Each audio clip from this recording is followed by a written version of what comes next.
yang salahnya siapa? Siapa? Catat jarak derajat.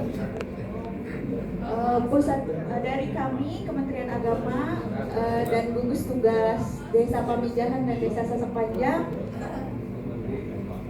Sukamantri dan Desa Sukamantri. Yang pertama, pusat koordinasi menurut kami itu dari Densus, Bangkes Bangpol, ada dua instansi dari Densus dan Bangkes Bangpol. Yang kedua, media komunikasi itu kita bisa menggunakan TikTok, Instagram, dan WhatsApp yang sering kita gunakan. Yang dilibatkan adalah gugus tugas, penyuluh agama, Densus, Babinsa, Babin Kamtibnas, dan Desa. Selanjutnya yang nomor 3, frekuensi dan pertemuan. Menurut kami, sebaiknya pertemuan itu dilakukan secara online dan offline, luring dan daring. Untuk offline-nya sebulan sekali, kalau untuk online 2 kali 1 bulan. Sebulan 2 kali. Banyak banget. Kita senang bertemu Pak di Oh, sini. gitu. Yang selanjutnya yang terakhir, diperlukannya legalitas secara resmi dalam bentuk SK dan sertifikat pelatihan. Jadi di penyuluh agama sendiri, kalau kita menjadi narasumber di Desa Damai, bukti kita telah mendapatkan ilmu gitu ya, itu apa gitu. Salah satunya sertifikat pelatihan. Oke. Seperti Perbaikan kinerja juga ya. Iya. Menaikkan tukin. Akredit. SK-nya SK siapa nih maksudnya? Udah fokus ke Dari situ aja dulu. pemerintah daerah ya. Yang bukan negara kan biasa nama tergantung ya betul. Ada dari pihak biasanya SK desa, desa kabupaten. Kalau jejaring ini sebaiknya SK siapa ya? Oh itu jajaran ini, Iya. cuma kabupaten. Oke. Cukup? Cukup. Oke. Grup yang sini. Tepuk tangan dulu. Pantun jangan. Unsur pantun aja, Pak.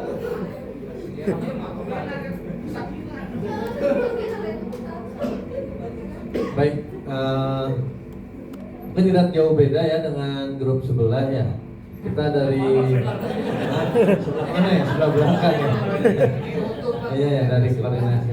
Ya baik. Kalau yang pertama pusat koordinasi. Kalau menurut saya kalau pusat koordinasi itu di satu sentral. Kalau karena ini dari kabupaten, kita di sini diskusinya hasilnya ada pusat koordinasinya Kesbangpol, Pak. Kesbangpol. Terus kemudian untuk media komunikasi, kalau untuk yang seperti kayak untuk sehari-hari untuk kebutuhan itu bisa di WhatsApp group. Terus kemudian bisa juga jika ingin misalkan berbagi informasi atau menceritakan keadaan situasi itu bisa pakai media Instagram atau TikTok. Terus yang dilibatkan desa, RT, RW, kader posyandu. Terus kemudian polisi kan ada juga ya di desa ya Babin Kamtibmas ya. Terus kemudian juga Babinsa, terus termasuk dengan Densus itu yang dilibatkan pada saat di media tayang seperti itu. Terus kemudian untuk frekuensi untuk pertemuan tadi dari kalau yang sehari-hari itu kan bisa di WhatsApp grup ya. Tapi kalau memang kalau pertemuan offline dan online itu memang lebih enakan offline ya, temu tatap muka itu kita menyarankannya 6 bulan per semester. Per 6 bulan seperti itu. Terus kemudian untuk legalitas kita kalau untuk berkegiatan apapun itu kita harus ada payung hukum. Tetap kita harus memiliki legalitas karena kita jangan sampai walaupun di atasnya sudah ada cantolan tapi kita tidak ada payung hukumnya, takutnya kita liar gitu maksudnya. Kan itu juga bisa untuk pedoman kita untuk berkegiatan berikutnya. Seperti itu sih payung hukumnya dari SK Bupati. Seperti itu Pak. Terima kasih. Oke, SK Bupati tepuk tangan buat kelompok 2, kelompok 3. Bisa?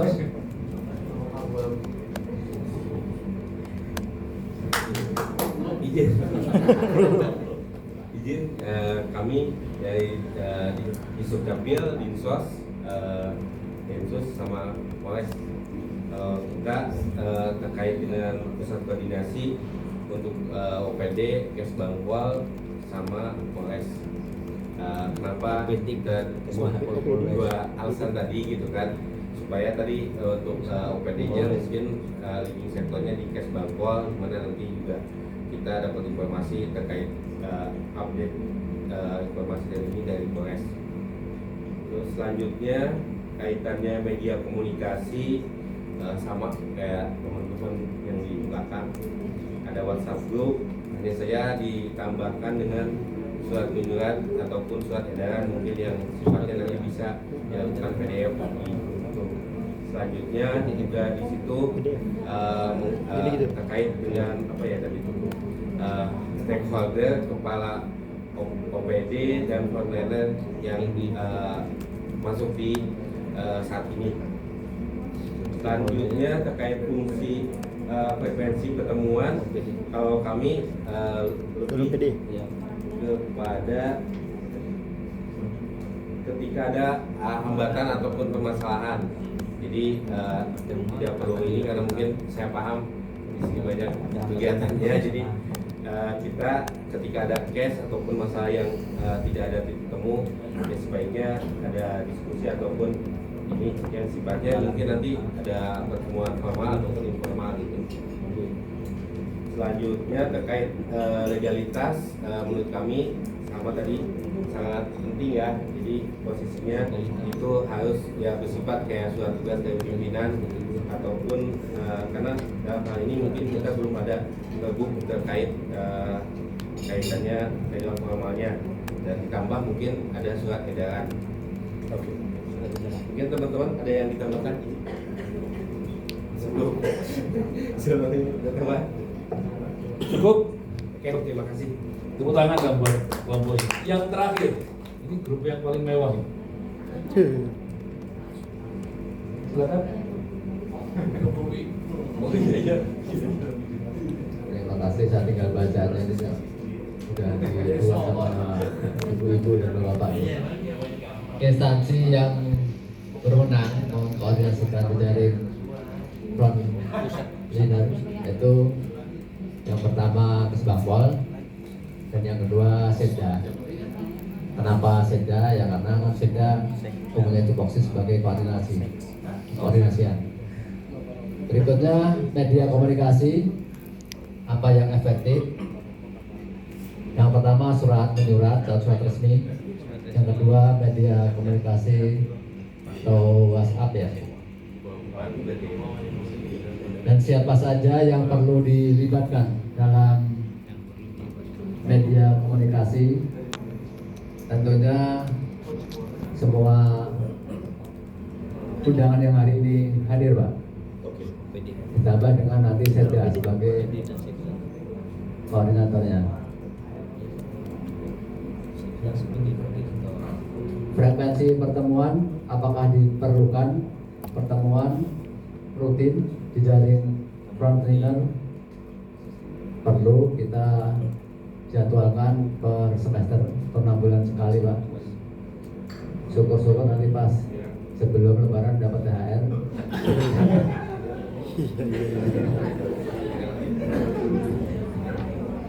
Berikutnya, apakah diperlukan legalitas bagi jejaring frontliner? Apa bentuk legalitas yang memungkinkan? Perlu, yaitu bentuk SK Bupati. Kenapa SK Bupati? Karena kita juga melibatkan anggota dari Forkopimda ya, seperti Polres dan NN, Kemenang, MPT, Densus. Jadi ini sangat perlu sekali untuk pakai SK Bupati. Barangkali demikian Pak, terima kasih. Assalamualaikum warahmatullahi wabarakatuh. Terima kasih Bapak Ibu sekalian. Ada beberapa hal yang relatif kita sama. Satu tentang koordinator, walaupun ada satu tadi tambahan sekda ya. Tapi secara umum kita sepakat bahwa koordinator forum ini atau jejaring ini adalah Kesbang dan Polri. Polri dalam hal ini garing Densus ini. Kadang-kadang kita salah kaprah kadang Densus itu kadang-kadang orang berpikir bukan Polri, gitu. Polri juga. Tetap Polri, gitu. Polri dalam artinya dari Densus. Sekda kita coba nanti lihat kemungkinannya bosnya Pak Acep nanti seperti apa kalau melibatkan Sekda. Kemudian yang kedua yang mungkin bisa kita follow up hari ini adalah tentang WhatsApp group. Sebenarnya kita sudah punya dulu ya WhatsApp groups ini, apakah misalnya Pak Acep, karena semuanya ini harus atas restu Pak Acep nih, Pak Acep Hamidi. Apakah misalnya kita bersepakat bahwa yang hadir di pada hari ini sebagai bagian dari workshop ini menjadi bagian dari jejaring frontline? Kalau iya, nanti akan kita fasilitasi bersama koordinator tentunya. Itu mulai menginisiasi membentuk WhatsApp group. Legalitas tentu akan butuh waktu dan butuh legitimasi yang kuat. Pak Bupati itu kalau bikin SK juga harus ada dasar hukumnya, kira-kira gitu Pak ya. Itu Perpres Pak. Betul. Nah nanti legalitasnya bisa menyusul setelah RADPE-nya dikeluarkan. Kalau Bapak Ibu sekalian sepakat bahwa hari ini semua yang hadir di situ menjadi bagian dari jaringan frontliner, nanti kita akan bentuk grup. Mulai kita inisiasi bentuk WhatsApp group untuk jaringan frontliner yang sekarang hadir di forum ini. Gimana? Setuju? Grup 1? Yang lain? Tapi mungkin per instansi satu kali ya? Per instansi satu tidak. Nunggu lagi, masih lama Pak? Mungkin Pak. Iya. Ya. Untuk saluran komunikasi saya kira grup WhatsApp bisa ya. Tapi mungkin catatannya kadang-kadang kan kalau di grup WhatsApp itu semua hal dibahas kan. Nah, mungkin perlu disepakati kalau di grupnya nanti memang fokus hanya untuk membahas yang berkaitan dengan ini pelayanan dan penanganan lah, pelayanan dan penanganan reintegrasi dan rehabilitasi. Kalau tidak isu-isu lain tidak perlu lagi. Oke, artinya grup ini harus ada code of conduct-nya, kira-kira gitu ya. Ada pedomannya, apa yang bisa di-share, apa yang bisa didiskusikan gitu ya. Bukan kemudian share emoticon yang nggak penting-penting, kira-kira gitu ya. Tapi khusus untuk koordinasi penanganan, gitu ya kira-kira. Oke, yang lain legalitas saya pikir semuanya sama, tapi khusus untuk SK Bupati, saya nggak tahu Pak Acep, apakah memang harus SK Bupati atau cukup SK Kesbangpol atau SK Densus? Bisa. Yang mengambil nggak bisa ya? Gimana?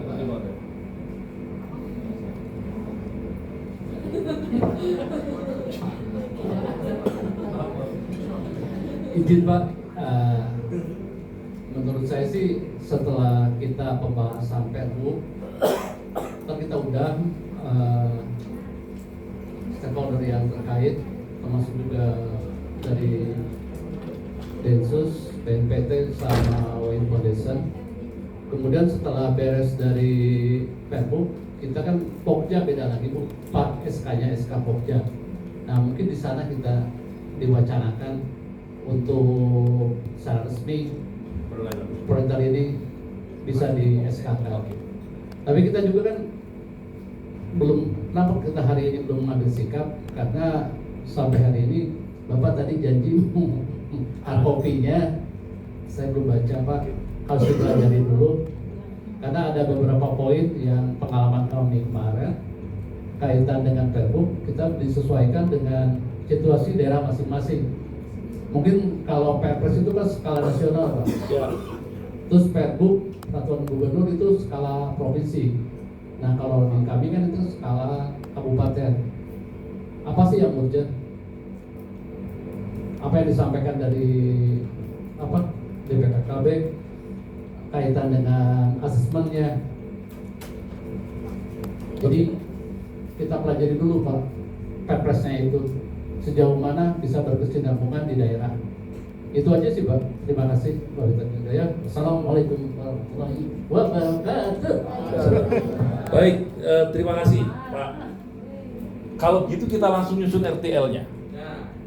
Langsung nyusun RTL-nya. Saya menawarkan tiga RTL besar. Yang pertama, RTL-nya mana? Langsung ditulis saja. Nanti tinggal disepakati dan ditambahkan. Mana yang kolom RTL tadi? Yang mana? Yang mau diketik? Ya udah bikin aja di situ. Bikin dua enter. Bawa ini aja.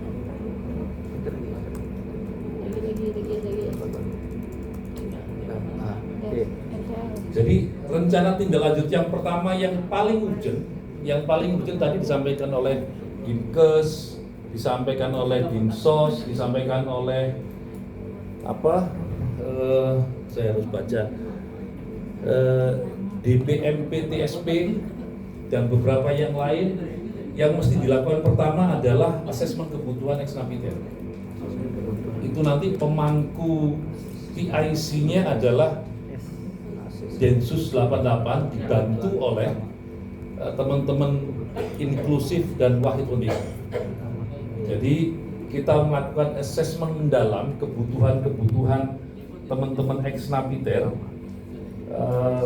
terkait dengan pelayanan sosial dan pelayanan sosial ekonomi maupun beberapa kebutuhan yang lain. Paling problemnya adalah Pak Awan dan teman-teman Polres, kita baru mencakup beberapa orang 30 ya. 30 itu ex napiter dan istri, belum mencakup wilayah-wilayah yang lain yang di tempatnya Mas Munir yang di mana? Gunung Putri dan lain sebagainya di daerah Sentul itu juga belum kita cover semuanya. Nah ini mungkin nanti akan kita diskusikan gimana menjangkau mereka sehingga nanti kebutuhan tadi yang disampaikan memfasilitasi perizinan dan sebagainya itu bisa teratasi dengan baik. Termasuk ide tentang dukcapil tadi. Itu tawaran yang pertama, asesmen kebutuhan ex napiter baik pelayanan sosial maupun ekonomi. Yang kedua, penyusunan SOP frontliner untuk pelayanan kebutuhan sosial dan ekonomi ex napiter, termasuk yang terpapar ya, termasuk masyarakat yang terpapar. Jadi SOP ini tadi yang disampaikan dari Dukcapil, Dinkes, ini penting untuk menjadi pegangan bersama. Kira-kira gitu ya. Jadi kalau ada hal-hal yang khusus itu bisa dilakukan di SOP. Kemudian yang ketiga adalah kita bareng-bareng mau nggak mau karena Perpres nomor 8 tahun 2026 tentang rencana aksi nasional sudah ditandatangani oleh Presiden. Mau tidak mau RTL yang berikutnya adalah nyusun RADPE. Penyusunan RADPE Kabupaten Bogor. Izin Pak Acep, kita RAD itu hanya dikasih batas waktu 1 tahun. 1 tahun pasca penetapan. Jadi sejak Februari sampai Februari berikutnya. Artinya waktu kita sangat pendek sekali. Makanya 6 bulan aja Pak. 6 bulan aja. Jadi kalau bisa mah 2 bulan kelar ya. 2 bulan, 3 bulan kelar. Depo itu 2 bulan Pak Amin. Depo itu 2 bulan kita fasilitasi. Nah nanti untuk penyusunan RAD ini nanti PIC-nya adalah teman-teman Kesbangpol dengan inklusif dan Wahid. Dia akan dibantu sepenuhnya. Akan dibantu sepenuhnya oleh teman-teman Wahid dan inklusif. Termasuk yang SOP ya? Termasuk yang SOP ya? Sampai ini ya, sampai Ya. ini ya. SOP ini Densus atau Kesbang? Kesbang ya? SOP Pak? Kami fasilitasi.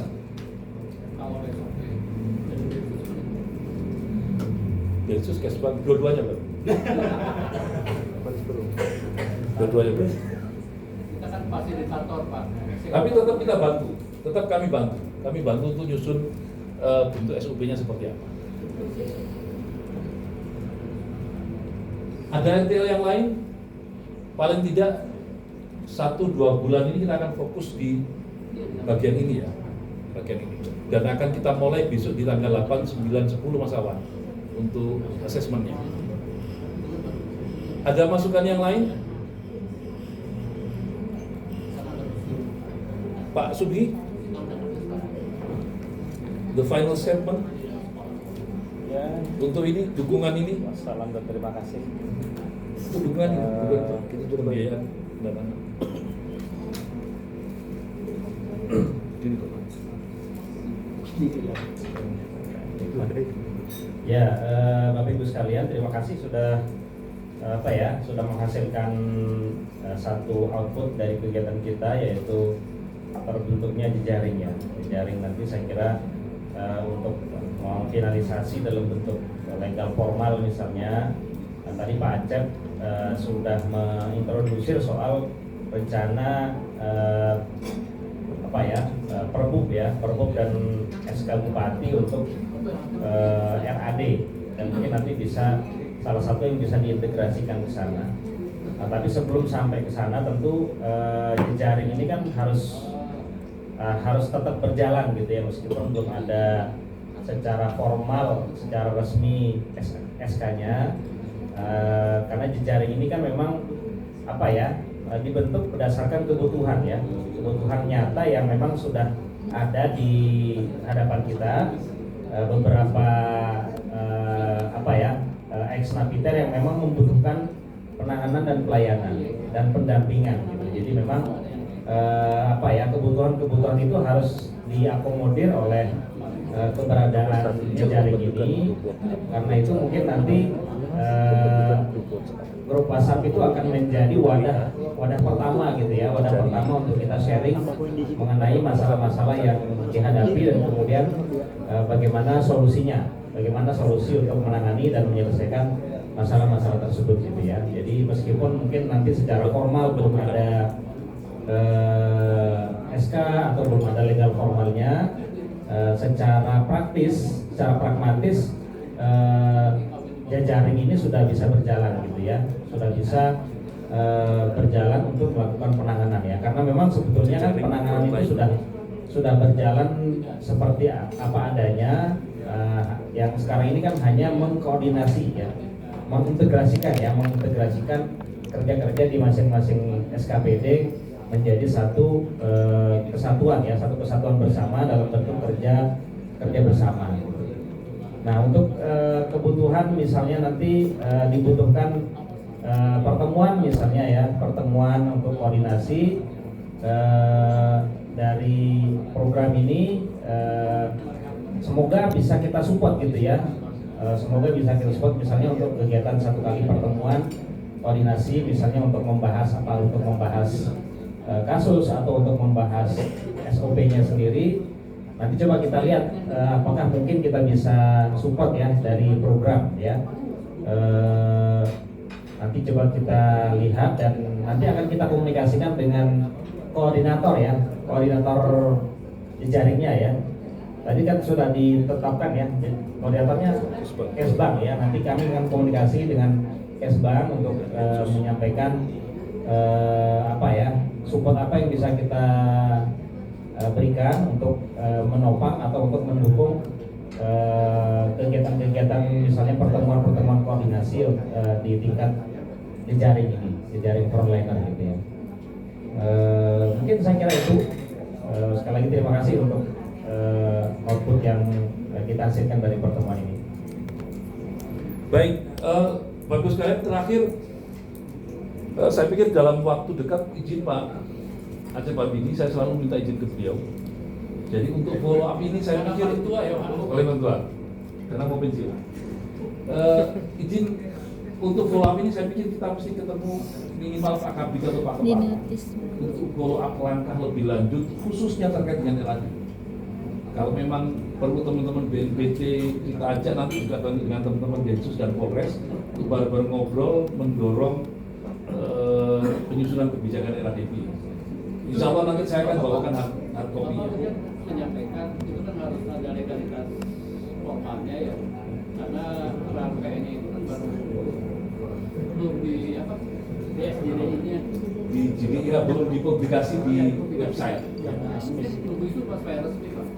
Kalau resminya mas udah, hard copy-nya tinggal publikasinya biasanya. Kalau hard copy-nya bisa saya kasih. Ya. Oke. Jadi biar cepat. Kabupaten Bogor. Gitu. Terima kasih Bapak Ibu sekalian. Sudah sampai jam 3 atas kontribusinya selama setengah hari lebih sedikit. Semoga ini bermanfaat dan langkah selanjutnya kita akan bikin SOP, kita akan bikin melibatkan Bapak Ibu sekalian dalam penyusunan kebijakan era DPR ke depan. Terima kasih dan sekali lagi tepuk tangan buat kita semuanya dong. Saya kembalikan ke Mbak Nur.